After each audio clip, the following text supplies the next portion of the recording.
हम लोग ये जो बाइबल स्टडी करते हैं बैठ कर के, ये सिर्फ इसलिए नहीं है कि हम हर थर्सडे को मिलें और कुछ सुने या देखें अंकल ने क्या पढ़ाई करी है ना। ये इसलिए है कि आप इसको सुनो फिर इसके अनुसार चलो, है ना। मत्ती के 7वें अध्याय में यीशु मसीह ने क्या कहा है, जो मेरी बातें सुनकर उस पर चलता है वो किसके समान है, हैं? बताओ।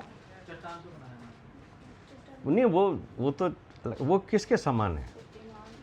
बुद्धिमान मनुष्य के समान है ना, जिसने अपना घर चट्टान पर बनाया। तो पहली बात तो यह है कि अगर हम यीशु मसीह की जो बातें और जो शिक्षाएं हम इन दिनों में सीख रहे हैं उसके अनुसार अगर हम चलेंगे तो हमारे जीवन में कितनी भी समस्याएं परेशानियां आएंगी तो हम जो हैं उसमें हमारा जीवन डगमगाएगा नहीं। आगे आपको समझना है, तो आप बुद्धिमान ठहरोगे। और अगर हम उसको सिर्फ सुनते हैं, इधर कान से सुनते हैं और इधर कान से निकाल देते हैं कि चलो भाई आज हो गया, और उसको अपने जीवन में नहीं ढालते हैं, तो हम फिर हमारा जो आत्मिक घर है वो रेत के ऊपर बना हुआ है। समस्या आएंगी, परेशानी आएंगी, आप जीवन में विचलित हो जाओगे, आपका विश्वास भी टूट जाएगा, आप प्रभु से भी दूर हो जाओगे और अंत में आपको कुछ मिलने वाला नहीं।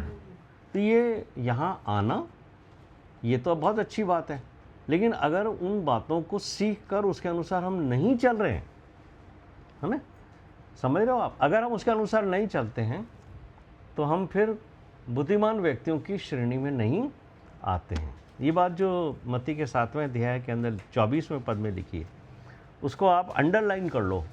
अगर आपके पास अपनी बाइबल है, पेन है, अंडरलाइन करो। अगर नहीं है, घर जाना इसको अंडरलाइन करना। इसलिए यीशु मसीह कहते हैं, इसलिए जो कोई मेरी ये बातें सुनकर उन्हें मानता है, मानना है उनको, उनके अनुसार जीवन में चलना है।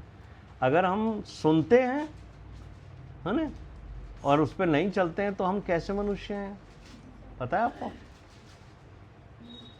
एक पद याकूब की पत्री के अंदर एक पद लिखा है।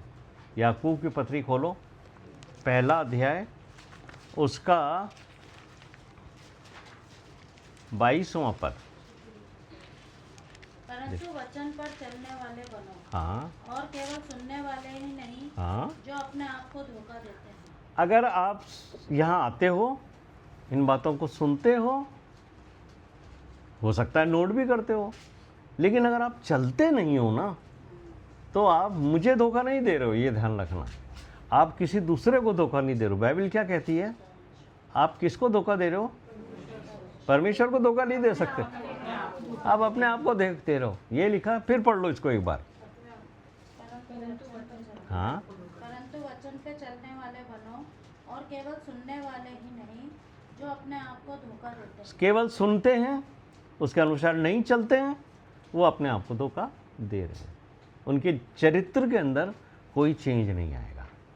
हम थोड़े लोग हों पर चरित्रवान बने परमेश्वर के वचन पे चलने के द्वारा, सुनने के द्वारा नहीं। सुनते तो हम, अगर आपकी 20 साल की उम्र है तो 20 साल से सुन रहे हो, आपकी 30 साल की उम्र है तो 30 साल से सुन रहे हो। सुना और उसको निकाल दिया। अगर उसके अनुसार हम नहीं चल रहे हैं, आप किसी दूसरे को धोखा नहीं दे रहे हो, आप अपने आप को धोखा दे रहे हो। हमारा बाइबल स्टडी करने का और बाइबल स्टडी आपको कराने का मकसद यही है कि हम परमेश्वर के वचन के अनुसार सिद्धता की ओर बढ़ते जाएं। हम सिद्ध नहीं हैं, बहुत सारी हमारे अंदर कमज़ोरियां हैं और कई ऐसी चीज़ें हैं जिनको तो हम समझते ही नहीं हैं कि ये भी कोई पाप है। तो हमारे लिए ये ज़रूरी है कि हम इसको समझें और फिर सीखें और फिर उसके अनुसार चलें। तब तो ये बाइबल स्टडी आपके जीवन के लिए लाभदायक होगी। और ये व्यक्तिगत जीवन पे आधारित है। आप